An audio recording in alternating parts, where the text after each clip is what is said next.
Rahayu, Om Swastiastu. Untuk pertanyaan masalah ini babakan urip ya Ibu. Ya kenapa ya? Sebenarnya hidup kita sendiri, mengkancangnya ada. Sebenarnya hidup kita tuh sendiri, teman-temannya banyak, ya kan? Misalkan ini, kita hidup satu rumah, ya, punya nasib berbeda-beda, ya. Apa enak wong, ayo untuk rezeki bareng-bareng kan gak mungkin. Anak wong jenenge wong mati kencan ono, iya. Pastikan sendiri-sendiri, ya kan. Menungso ini nang iki kudu ati sono ing ngastani Gusti. Ya. Jadi kita juga diberikan hak untuk berusaha. Dan untuk siapa yang harus diberikan? Jangan dalam arti berserah berpasrah itu dalam arti kita tidak melakukan apa-apa. Kita juga melakukan apa-apa dalam arti apapun yang akan terjadi kita serahkan pada Sang Maha Pencipta. Ya kan? Bahwa tujuannya apa hidup ini sebenarnya? Itu pengabdian. Pengabdian kepada siapa? Ya pada Sang Maha Pencipta. Kan gitu tujuan yang sebenarnya secara hakiki, ya kan? Kalau masalah sebenarnya masalah kehidupan itu kan apa ya? Dibilang sampingan atau apa ya? Jadi patut-patut urip untuk bertahan hidup sebenarnya kayak kita makan, ya, bekerja itu hanya untuk sampingan urip. Jadi sampingan dari kehidupan ini biar kita bisa bertahan hidup. Kan tapi yang terjadi antara murka, hasrat dan keinginan nafsu dunia, rasa lelah.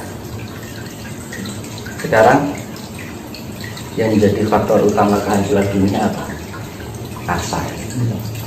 Seharusnya karsa itu digunakan untuk mencukupi kehidupan kita, biar kita tidak kelaparan, mau butuh makan, karena kita punya raga, ya kan? Kalau di kehidupan, makanya raga itu sifatnya tidak abadi. Sifatnya yang materi itu kan tidak abadi. Kalau yang non materi sifatnya abadi. Yang non materi nggak usah makan aja nggak lapar. Ya kan? Kita butuh energi. Karena terbentuk dari 4 unsur alam.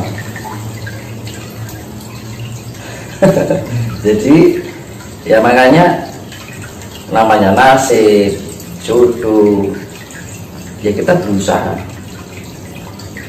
dalam arti berserah itu, entah apapun yang terjadi, apapun yang keterima banyak ataupun sedikit, ya kita terima. Karena apa? Ya namanya kehidupan itu menghindari sifat sambat, nelongson, ngeresulo. Nah itu, ya. Akhirnya apa? Rasa bersyukur kita nggak ada. Ya itu seperti yang saya bilang, ujian hidup itu ada 2, cobaan dan godaan. Ya. Kalau dikayain cobaan, Rasulullah sambat, akhirnya ujung-ujungnya nggak bersyukur, kan? Ya, kalau diberikan godaan, dikai rezeki 50.000 kurang, kayak 100.000, dikai turah 100.000 kurang meneh, dikai turah 200.000 kurang meneh. Ya begitulah manusia. Akhirnya apa? Lari dari hakikat pengabdian kita. Kenapa kita dihidupkan di dunia ini? Kan gitu. Jadi keimangan kurang. Kalau kita bisa menyadari ketika kita minum air, wah rasanya air itu enak sekali. Ini dari mana? Dari alam. Ya, kita menghirup udara itu dari alam. Ya, kita mandi. Kalau mandi itu kita juga harus merasakan airnya ketika berguyur itu mengandung energi. Kalau kita menyadari loh, itu pengaruh. Jangan asal mandi biur itu. Ketika kita mandi kita rasakan air itu telah mengunjungi tubuh kita. Itu akan menambahkan energi. Jadi pikiran kita yang terkonek dengan energi air ini yang mengguyuri tubuh kita, akhirnya badannya energi. Itu bagian dari spirit. Pele ya, perkara mandi loh. Ya. Ngombe iki dirasake anti ngombe banyu. Nah itu. Nah wong Jawa iki ngono kuwi. Ya. Makane wong Jawa nek ngarani rasa pangrasa. Aku ngrasake kopi. Rasane. Kopi ora dirasake nikmat lah nikmat. Ya padha wae banyu. Nah, kadang-kadang manusia itu sudah diberikan air, diberikan makan dari hasil bumi, diberikan udara, itu pun masih kurang. Sebenarnya sama sang pencipta itu dari 4 unsur itu dibilang satu aja, kira-kira kita bisa hidup nggak? Iya kan? Lalu kan alam itu alam itu umpama bisa berbicara. Ibaratnya ini aku menyampaikan bahasa alam. Podo ndang sadar kan.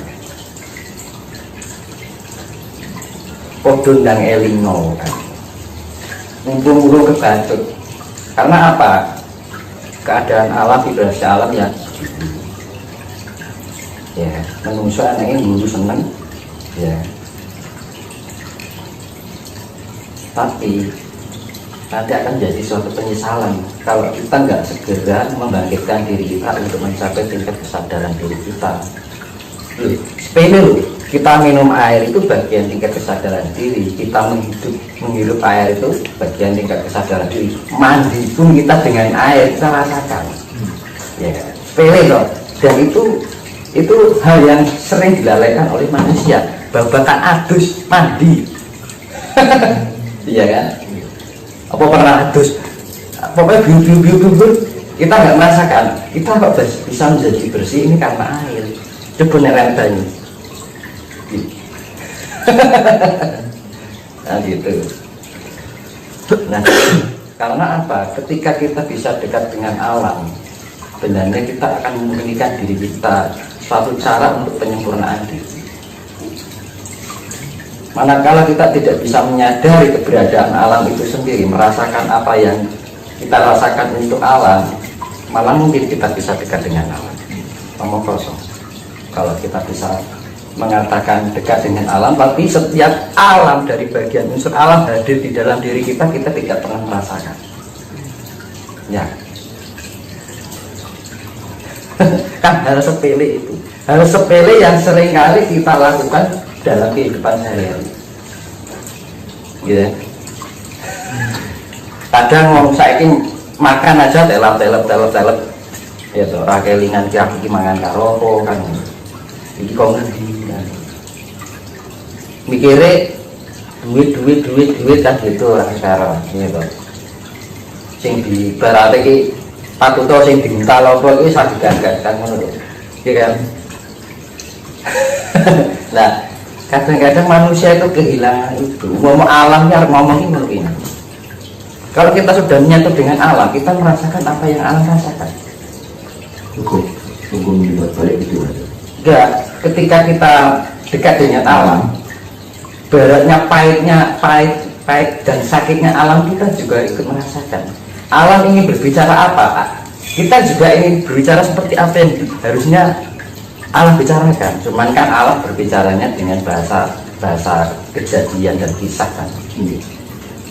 Ya cuman kadang-kadang itu lah kok dikei banyu kelingnya, dikasih ujian bencana orang nggak inget kok gitu loh. Kan sepele. Iya kan? Kita minum dengan air, mandi dengan air aja nggak kita sadari, apalagi bencana. Kita kembali ke tema awal tentang kehidupan. Kadang banyak kita jumpai dalam kehidupan sehari-hari. Banyak orang yang dekat bilang bahwa terus pasrah harus ngosong. Nah, bagaimana Mas Gus menyikapi dengan sikap tersebut? Hidup ini berproses, ya. Ibaratnya gini, main proses gak produce proses kan gitu lah. Jadi ya itu tadi saya seperti bilang, manusia berhak untuk berusaha, Tuhan yang menentukan. Ya. Ya, tergantung apa yang kita berikan, alam itu akan memberikan apa yang kita berikan. Saya ulangi lagi ya, alam akan memberikan apa yang telah kita berikan padanya. Terus AED yang kita berikan apa? Kasih sayang. Balik ini kasih sayang, iya kan? Kita menyadari keberadaan alam ketika kita mandi. Karena apa? Punya rasa kasih dengan air. Karena air itu pun juga mengasihi kita. Keluar dari perut bumi melalui sumber air, ya kan? Diulangi banyak adu-adu tekan ngisor lemah loh. Gampang kan ngono. Ya, kita tinggal menancapkan zaman sekarang kita tinggal menancapkan tabung aja udah keluar air. Tuhan itu pakai maha murah. Kurang apa? Ning sing yang diberi itu tidak enak. Apa kelingan aja? Kita bikin sumur nih. Ya. Apakah pernah kita mengagungkan kuasa Tuhan? Itu luar biasa. Ya. Kuwi wae lali kan. Manusa iki dunung lali liputan apes. Ya kan. Kalau nggak lupa luput, kalau nggak ya apes, itu menungso. Makanya fungsinya kita meningkatkan tingkat kesadaran diri kita, biar kita mawas diri. Ya, fungsinya mawas diri kan gitu. Mawas diri itu ibaratnya itu kita merasakan atau merumansani keberadaan alam itu sendiri. Jadi kan manusia sekarang itu inginnya instan, nggak mau berproses. Karena apa? Berprosesnya hanya dilarikan atau diarahkan pada hal yang